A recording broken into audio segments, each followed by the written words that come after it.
اعوذ باللہ من الشیطان الرجیم، بسم اللہ الرحمن الرحیم، نحمدہ و نصلی علی رسول الکریم۔ محترم سامعین و ناظرین کرام، السلام علیکم ورحمۃ اللہ وبرکاتہ۔ 11 فروری کو اقوام متحدہ نے 2 پروگرام کو عالمی سطح پر منانے کا کہا ہے۔ ایک ہے محفوظ انٹرنیٹ کا عالمی دن، اور دوسرا ہے خواتین کی سائنس اور ٹیکنالوجی کے شعبے میں شمولیت۔ آپ اس حوالے سے ہم گفتگو کریں گے، اور ساتھ میں ہم سیرت النبی کے حوالے سے بھی بات کریں گے۔ محفوظ 11 فروری 2004 کو یہ پروگرام نوجوانوں اور بچوں میں انٹرنیٹ کی ذمہ دارانہ محفوظ و مثبت استعمال کو فروغ دینے میں شروع کیا گیا تھا، تاکہ آن لائن مسائل کا کھوج لگا کر نوجوانوں کو جعل سازی سے وغیرہ سے آگاہ کیا جائے۔ یہ بہت اہم چیز ہے ہماری نوجوان نسل کو، ہم سب پر، وہ لوگ جو انٹرنیٹ استعمال کرتے ہیں، یوٹیوب، ٹک ٹاک، فیس بک، انسٹاگرام، کوئی بھی پروگرام استعمال کرتے ہیں، ان کو اس بات کا خاص خیال رکھنا چاہیے کہ ہماری نوجوان نسل بہودہ کاموں سے پرہیز کرے۔ اور سائنس کے شعبے میں خواتین لڑکیوں کا عالمی دن بھی 11 فروری کو یونیسکو کے ہیڈ کوارٹر پیرس میں جو ہے وہاں منایا جائے گا۔ اس میں بھی لڑکیوں کے سائنس میں شمولیت اور حوصلہ افزائی کے عالمی دن کی یہ 10ویں اس کی سالگرہ ہے۔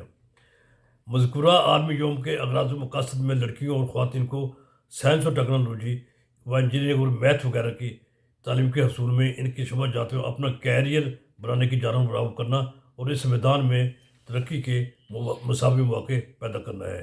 یاد رہے کہ پاکستان کی مایہ ناز بیٹی عرفہ کریم نے کمپیوٹر کی ٹیکنالوجی کے میدان میں سال 2004 میں 9 سال کی عمر میں مائیکروسافٹ سرٹیفائڈ پروفیشنل بن کر سب کو حیران کر دیا، پوری دنیا میں عالمی اعزاز قائم کیا ہے۔ الحمدللہ یہ پاکستان کے حصے میں اعزاز ہے۔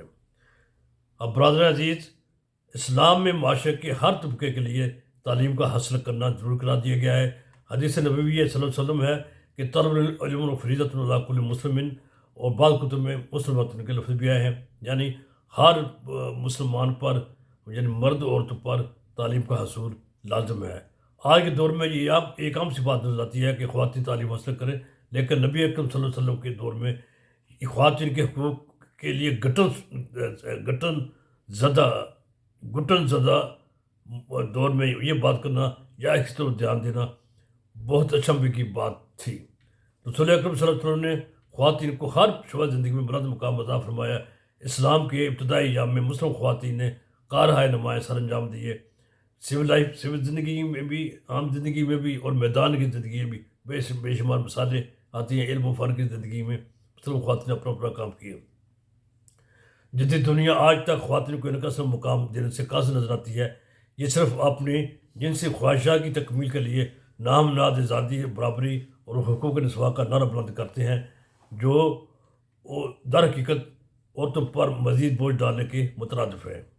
ہماری نوجوان نسل کو مسلم خواتین کے عظیم کارناموں سے سبق حاصل کرنے کے لیے طرف راغب کرنا چاہیے۔ یہ ہم سب کی ذمہ داری ہے، اور اسلامی حدود و قیود کے مطابق اپنے خاندان اور ملک و قوم کی ہر ممکن خدمت بجا لانے کی طرف بجا لانے میں کسی قسم کا اجتناب نہیں کرنا چاہیے، کھل کے کام کرنا چاہیے، لیکن حدود و قیود میں رہ کر۔